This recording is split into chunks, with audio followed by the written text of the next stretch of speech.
में nuclear button पर control और भी ज्यादा सेंट्रलाइज हो रहा है और इसके सेंटर में एक ही नाम है, फील्ड मार्शल आसिम मुनीर। क्या इंडियन सबकॉन्टिनेंट की स्ट्रेटेजिक स्टेबिलिटी एक नए फेज में एंटर कर रही है? और सबसे बड़ा सवाल, क्या भारत को चिंता करनी चाहिए? तो क्या ये जो डेवलपमेंट है वो पूरे इंडियन सबकॉन्टिनेंट के स्ट्रेटेजिक बैलेंस को बदलेगा, या फिर ये कहें कि पाकिस्तान के इंटरनल मिलिट्री स्ट्रक्चर का ये हिस्सा है? की बात करें तो पाकिस्तान ने मिलिट्री कमांड को इतना सेंट्रलाइज क्यों किया है? क्या ये ऑपरेशनल एफिशिएंसी के लिए है या फिर सिविल मिलिट्री बैलेंस में और बड़ा कोई शिफ्ट के तौर पे इसको देखा जाए? कैसे इसको देखा जाए? जो सब कॉन्टिनेंट के अंदर जो भी माहौल बन रहा है वो एक तरह से गर्म होता जा रहा है और आप देखिए कि दोनों देशों के बीच में ऑपरेशन सिंदूर के बाद दोनों देश एक तरह से वॉर रेडी है। कोई भी देश अगर किसी के ऊपर कुछ करता है तो इमीडिएटली जो सिचुएशन है क्राइसिस में टर्न कर सकता है। अब ये देखिए, ये जो मॉडल उन्होंने बनाया है वो चाइना के सेंट्रलाइज मिलिट्री कमांड मॉडल पे बनाया है, जहां पर भी वहां पर भी आप देखिए कि जो सीसीपी है उसके पास यूनिफाइड मिलिट्री हायरार्की रहती है। सिमिलर कॉपीकैट किया है। अब पाकिस्तान मिलिट्री एस्टेब्लिशमेंट और चाइनीज रॉकेट फोर्स दोनों मिलकर काम करेंगे और इसमें उनको कोई भी सिविलियन ओवरसाइट नहीं चाहिए। पूरा centralise command authority Asif Munir के पास है।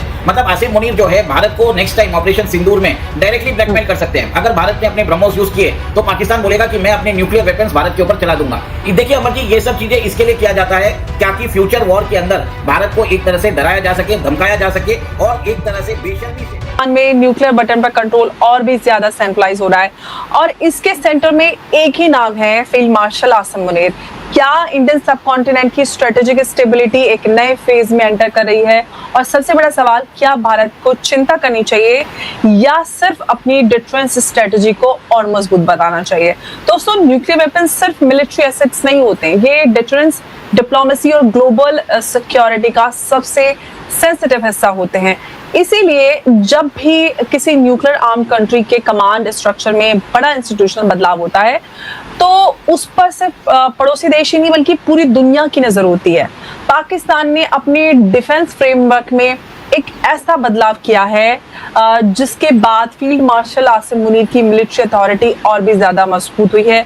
रिपोर्ट्स की बात करें तो रिपोर्ट्स के मुताबिक नए कमांड स्ट्रक्चर ने उनकी जो रोल और जो डिफरेंस डिसीजन मेकिंग है वो और ज्यादा स्ट्रेटेजिक कमांड और उसमें काफी उसको एक्सपेंड किया। लेकिन इसका मतलब ये नहीं है कि पाकिस्तान का जो न्यूक्लियर आर्सेनल है वो किसी एक व्यक्ति के पर्सनल डिसीजन पर चलने लगा है। पाकिस्तान के न्यूक्लियर कमांड सिस्टम में institutional mechanism of control and जो पूरा कंट्रोल स्ट्रक्चर मौजूद है।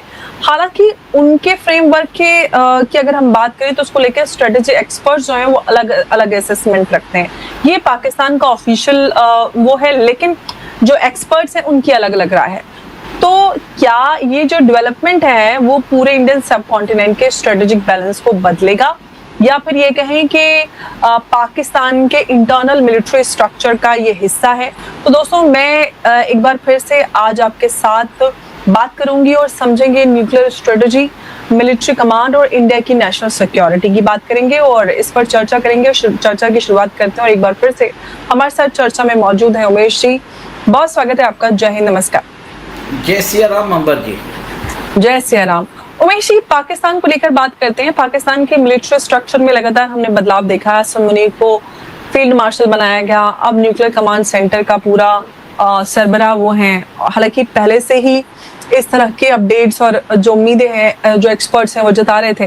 पाकिस्तान ने की बात करें तो पाकिस्तान ने मिलिट्री कमांड को इतना सेंट्रलाइज क्यों किया है? क्या ये ऑपरेशनल एफिशिएंसी के लिए है या फिर सिविल मिलिट्री बैलेंस में और बड़ा कोई शिफ्ट के तौर पे इसको देखा जाए? कैसे इसको देखा जाए? देखिए अमर जी, पाकिस्तान के अंदर अभी 27th कॉन्स्टिट्यूशनल अमेंडमेंट हुआ था। उसके बाद आसिफ मुनीर को फील्ड मार्शल बना दिया गया। वो अभी वहाँ के चीफ ऑफ डिफेंस फोर्स है और वो चीफ ऑफ आर्मी स्टाफ भी है। अब पाकिस्तान के अंदर जो एग्जिस्टिंग नेशनल कमांड अथॉरिटी है उसको वो सुपरसीड कर रहे हैं और उन्होंने एक नया इंस्टीट्यूशन बनाया है जिसका नाम है नेशनल स्ट्रेटेजिक कमांड। वो एक तरह से सेंट्रलाइज्ड यूनिफाइड मिलिट्री के अंदर जो पाकिस्तान के न्यूक्लियर आर्सेनल है उसकी मिसाइल्स है और जो उसके जो लॉन्ग टर्म जो स्ट्रेटेजिक एसेट्स है उसके ऊपर ये पूरा कंट्रोल जो होगा वो आसिफ मुनीर का होने वाला है। देखिए, ये जो नेशनल कमांड अथॉरिटी था ना उसका कंट्रोल होता था न्यूक्लियर वेपन्स पे, स्ट्रेटेजिक मिसाइल्स प्रोग्राम पे, स्ट्रेटेजिक डिफेंस प्लानिंग पे। अब वो सारा जो स्ट्रक्चर है वो आसिफ मुनीर अपने हाथ में ले रहे हैं। अंबर जी, पहले सिप्री का रिपोर्ट भी आया था, आपको याद है कि जिसमें भारत की जो न्यूक्लियर वेपन्स है वो 170 बताया गया था और 180 बताया गया था और पाकिस्तान का 170। इनफैक्ट रिपोर्ट यहाँ तक आई थी कि भारत के अभी 12 जो हमारे न्यूक्लियर आर्सेनल है वो ऑलरेडी डिप्लॉयड है। अब पाकिस्तान को लग रहा है कि उसको भी सेंट्रलाइज्ड मिलिट्री अथॉरिटी चाहिए, क्योंकि जो सब कॉन्टिनेंट के अंदर जो अभी माहौल बन रहा है वो एक तरह से गर्म होता जा रहा है। और आप देखिए कि दोनों देशों के बीच में ऑपरेशन सिंदूर के बाद दोनों देश एक तरह से वॉर रेडी है। कोई भी देश अगर किसी के ऊपर कुछ करता है तो दो इमीडिएटली जो सिचुएशन है क्राइसिस में टर्न कर सकता है। आप ये देखिए, ये जो मॉडल उन्होंने बनाया है वो चाइना के सेंट्रलाइज मिलिट्री कमांड मॉडल पे बनाया है, जहां पर भी वहां पर भी आप देखिए कि जो सीसीपी है उसके पास यूनिफाइड मिलिट्री हायरार्की रहती है। सिमिलर कॉपीकैट किया है। अब पाकिस्तान मिलिट्री एस्टेब्लिशमेंट और चाइनीज रॉकेट फोर्स दोनों मिलकर काम करेंगे और इसमें उनको कोई भी सिविलियन ओवरसाइट नहीं चाहिए। देखिए, पहले क्या होता था कि इसके अंदर जो नवाज शरीफ या शहबाज शरीफ जो प्राइम मिनिस्टर होते थे, इनका बहुत हद तक इनकी भी सहमति होनी ज़रूरी थी। अब वो कमेटी के भाग रहेंगे, पर इनकी जो अथॉरिटी रहेगी वो अथॉरिटी ख़त्म कर दिए, इंफॉर्मेशन दी जाएगी। ऊपर से एक और एक चीज़ होता था कि पाकिस्तान के अंदर जो मिलिट्री रहता था, जो पाकिस्तान कोर कमांडर कॉर्प्स था, वो भी एक तरह से पहले डिसीजन लेता था। अब उसको भी ख़त्म कर दिया है। अब उन्होंने एक जनरल अपॉइंट कर दिया है जो डायरेक्टली रिपोर्ट करता है आसिफ मुनीर को। अंबर जी, ये कभी भी कॉन्फ्लिक्ट होता है, इसके बाद आप ये देखेंगे कि इससे पाकिस्तान की मिलिट्री एस्टेब्लिशमेंट को क्विक डिसीजन मेकिंग ले सकते हैं। और सबसे बड़ी बात आपको ये भी बताता हूँ, न्यूक्लियर प्रोलिफरेशन भी कर सकते हैं। मतलब अपने न्यूक्लियर एसेट्स जो है वो किसी को भी बेच सकते हैं। वो ईरान को भी बेच सकते हैं, सऊदी अरेबिया को भी बेच सकते हैं, कुवैत को भी बेच सकते हैं, या टर्की को भी बेच सकता है, चला रहे थे। तो ये जो है एक तरह से पाकिस्तान के अंदर जो उसके जो स्ट्रेटेजिक न्यूक्लियर एसेट्स है उसकी इंटरनेशनल ब्लैक मार्केटिंग करने के लिए ये एक तरह से नया मैकेनिज्म बनाया है, जिसमें जो सिविलियन गवर्नमेंट है उनको पूछ नहीं सकेगी। तो इसका मतलब एक और एक चीज़ आप देख लीजिए कि पाकिस्तान में ऑफिशियली अनडिक्लेयर्ड मिलिट्री रूल आ चुका है। शहबाज शरीफ जो है एक तरह से चपरासी बन के रह गया है आसिफ मुनीर का, उसकी औकात। लेकिन उमेश जी, बिल्कुल ये बात तो खैर वहां पे हमेशा से जो कुछ भी है आर्मी है, जो सिविलियन गवर्नमेंट है, वो तो नाम मात्र होते हैं। लेकिन उमेश जी, यहाँ पर सबसे बड़ा सवाल ये है कि ये तो समझ में आ गया कि पूरा चाइनीज मॉडल कॉपी पेस्ट है। इनफैक्ट कहना चाहिए कॉपी पेस्ट का, जो चाइना ने उनको बनाकर दे दिया होगा उन्होंने इम्प्लीमेंट कर लिया। अब सवाल ये है कि क्या पाकिस्तान का जो ये nuclear command and control system है, इसमें इंस्टीट्यूशनल चेक्स जो है वो मजबूत हैं या बिल्कुल नहीं है, नाम मात्र भी नहीं है? और अगर कोई क्राइसिस होता है उस वक्त डिसीजन मेकिंग कितनी फास्ट और कितनी अकाउंटेबल होगी? ये बहुत बड़ा सवाल। अकाउंटेबिलिटी और ओवरसाइट दोनों ही खत्म हो चुका है, मैं आपको बता देता हूं। क्योंकि प्राइम मिनिस्टर को जो डिसीजन मेकिंग अथॉरिटी रहते थे, उनको नाम मात्र एक इंफॉर्मेशन मतलब उनको रखा है, क्योंकि वो प्राइम मिनिस्टर है और इनको इंफॉर्मेशन दी जाएगी। और जो कोर कमांडर कॉर्प्स थे जिनसे डिस्कशन किया जाता था, उनको भी हटा दिया गया। पूरा centralise command authority Asif Munir के पास है। मतलब आसिफ मुनीर जो है भारत को नेक्स्ट टाइम ऑपरेशन सिंदूर में डायरेक्टली ब्लैकमेल कर सकते हैं। अगर भारत ने अपने ब्रह्मोस यूज किए तो पाकिस्तान बोलेगा कि मैं अपने न्यूक्लियर वेपन्स भारत के ऊपर चला दूंगा। देखिए अमर जी, ये सब चीज़ें इसके लिए किया जाता है क्या कि फ्यूचर वॉर के अंदर भारत को एक तरह से डराया जा सके, धमकाया जा सके और एक तरह से बेशर्मी से टेररिस्ट को भेजा जा सके।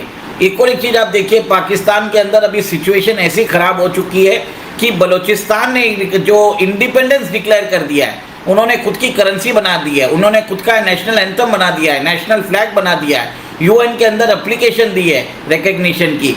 तो ये भी एक तरह से पाकिस्तान के अंदर डिस्ट्रक्शन हो रहा है, डिसइंटीग्रेशन हो रहा है। अब पाकिस्तान के अंदर जो आर्मी है उसको डर है कि जो पाकिस्तान के जो स्ट्रेटेजिक न्यूक्लियर एसेट्स हैं ये इन बलोचों के पास भी जा सकते हैं। इसके लिए भी वो एक तरह से ये जो न्यूक्लियर एसेट्स है सेव करने के लिए अपने पास एक सेंट्रलाइज्ड कमांड अथॉरिटी बना रहे हैं, ताकि न्यूक्लियर एसेट्स तो बच सके और फ्यूचर में ये बलोचियों और या खैबर पख्तूनख्वा या सिंध लिबरेशन आर्मी सबसे लड़ सके, इसके लिए वो कर रहे हैं। जी, आप भारत को लेकर सवाल करते हैं, क्योंकि अगर पाकिस्तान में इस तरह का कोई भी डेवलपमेंट होता है तो डायरेक्ट उसका सीधा संबंध भारत के नेशनल सिक्योरिटी से है। क्या भारत को इस डेवलपमेंट से कोई स्ट्रेटेजिक कंसर्न्स होने चाहिए, या फिर ये कहें कि भारत की जो एग्जिस्टिंग न्यूक्लियर डॉक्ट्रिन और जो डिटरेंस कैपेबिलिटी है वो इस चैलेंज को एफिशिएंटली हैंडल कर सकती है? मेरे ख्याल से भारत के अंदर जो न्यूक्लियर कमांड स्ट्रक्चर बनाया गया है वो ऑलरेडी अकाउंट कर चुके हैं कि पाकिस्तान में कभी भी जो मिलिट्री है ये एक तरह से कंप्लीट कमांड ले सकता है। मेरा मानना ये है कि भारत ने उसको अकाउंट कर दिया। इसके लिए अपने 12 न्यूक्लियर वॉरहेड को हमने ऑलरेडी डिप्लॉय कर दिया है। देखिए, पाकिस्तान के पास अभी जो है उसके पास मिसाइल्स छोड़ने के लिए जो 3 टायर जो सिस्टम है, 3 टायर सिस्टम बोलते हैं, वो नहीं है। भारत के पास वो तीनों सिस्टम है। हम चाहे तो एयर, लैंड और सी तीनों से हम अपने जो न्यूक्लियर वेपन्स हैं वो छोड़ सकते हैं। इवन हमने अभी कैनिस्टर्स डेवलप कर लिया अंबर जी, चलती ट्रेन से भी हम जो है अपने न्यूक्लियर एसेट्स को एक तरह से डिप्लॉय कर सकते हैं। और उसके साथ हमने MIRV टेक्नोलॉजी भी बना ली है, जिसमें एक ही मिसाइल के अंदर मल्टीपल वॉरहेड्स हम एक तरह से यूज़ कर सकते हैं। अब पाकिस्तान के पास वो टेक्नोलॉजी नहीं है। अब उसको पाकिस्तान को चाइना की ज़रूरत है, और चाइना और पाकिस्तान भारत के एक तरह से काउंटेड एनिमी है, डिक्लेयर्ड एनिमी है विद न्यूक्लियर वेपन्स। अब उन दोनों के बीच में ऑपरेशनल कॉम्पैटिबिलिटी भी चाहिए। और ऑपरेशनल कॉम्पैटिबिलिटी का मतलब क्या है कि अगर बीजिंग से ऑर्डर आएगा तो इस्लामाबाद चू नहीं करेगा। मतलब शी जिनपिंग ऑर्डर देंगे तो आसिफ मुनीर जो है एक कुत्ते के जैसे दुम दबा के शी जिनपिंग के सामने दुम हिलाएगा। ये वैसा एक तरह से मास्टर एंड स्लेव रिलेशनशिप भी आप देख सकते हैं। क्योंकि अगर आपने मॉडल किया है अपनी जो command structure Chinese command structure से, तो एक तरह से आपने अपने न्यूक्लियर एसेट्स जो हैं चाइना के कमांड में दे चुके हैं। अल्टीमेटली वही होने वाला है, आप ये देखिए। और भारत के लिए बहुत बड़ा कंसर्न होगा अगर ये जो अलाइनमेंट है वो स्ट्रांग होता जाए, इंटर ऑपरेटेबल होता जाए, तो भारत को मल्टी फ्रंट वॉर के लिए तैयार रहना पड़ेगा। और हमें जो है अपने जितनी भी मिसाइल्स है, ब्रह्मोस है और आगे हाइपरसोनिक ग्लाइड मिसाइल है, और अभी हम जो 12,000 किलोमीटर की प्रोजेक्ट विष्णु कर रहे हैं। अंबर जी, आपकी आवाज़ नहीं आ रही है। जी, आप मेरी आवाज़ सुन पा रहे हैं? हाँ, हेलो जी, मैं ये बोल रही हूँ कि जो पॉइंट आप बोल रहे हैं इसमें मैं थोड़ी सी बात जोड़ना चाहती हूँ, आप इसको फिर फर्दर एक्सप्लेन कीजिएगा कि क्या सर्विलांस, मिसाइल डिफेंस और जो इंटेलिजेंस कोऑर्डिनेशन है उसको और ज़्यादा मजबूत करने की ज़रूरत है हमको? देखिए, हमारे पास ऑलरेडी जो हमारे पास सर्वेलेंस सिस्टम्स है, हमारे पास ह्यूमन इंटेलिजेंस है, ऑपरेशनल इंटेलिजेंस है। अगर कुछ भी पाकिस्तान के अंदर जो उनके न्यूक्लियर एसेट्स के अंदर कुछ भी अगर चेंजेस होते हैं, हम जल्दी स्पॉट कर लेते हैं। ऊपर से हमसे ज़्यादा जो है पाकिस्तान पे नज़र रख रहा है अमेरिका को एक तरह से डर है कि इंटरनेशनल ब्लैक मार्केट में पाकिस्तान अपने न्यूक्लियर एसेट्स को ट्रेड कर सकता है। टर्की, सऊदी अरेबिया, ईरान और कुवैत और बाकी कंट्रीज़ पाकिस्तान से न्यूक्लियर वेपन्स लेना चाहते हैं, वहाँ से यूरेनियम लेना चाहते हैं, वहाँ पे डिज़ाइन लेना चाहते हैं। ये एक तरह से आपको मालूम होगा जो पाकिस्तान का जो father of Pakistan nuclear programme है वो AQ खान, वो एक तरह से इंटरनेशनल न्यूक्लियर मार्केट में चोर था। वो उसने नेदरलैंड से डिज़ाइन चुरा के जो है वो पाकिस्तान लेके आया था, फिर बाद में उसने नॉर्थ कोरिया को दिया था और नॉर्थ कोरिया ने उनको मिसाइल की टेक्नोलॉजी दी थी। ये ऑलरेडी डॉक्यूमेंटेड है। तो आसिफ मुनीर जो है AQ खान का दूसरा वर्जन बनने की कोशिश कर रहा है, और वो भी उसको भी देखिए करप्ट ही है। उसको अल्टीमेटली अपना सारा पैसा वो अमेरिका में ही भेज रहा है। उसकी बीवी और बच्चे ऑलरेडी अमेरिकन सिटीजनशिप ले चुके हैं। तो ये पाकिस्तान के न्यूक्लियर वेपन्स को भी इंटरनेशनल ब्लैक मार्केट में बेचना चाहता है, अपने आप को अनरिच करना चाहता है। उसको भी मालूम है पाकिस्तान जो है पंजाबिस्तान जल्दी बनने वाला है। डिसइंटीग्रेट हो रहा है। इससे पहले जितना पैसा बना सको बना लो, पाकिस्तान को बेच डालो, यही उनका मकसद है।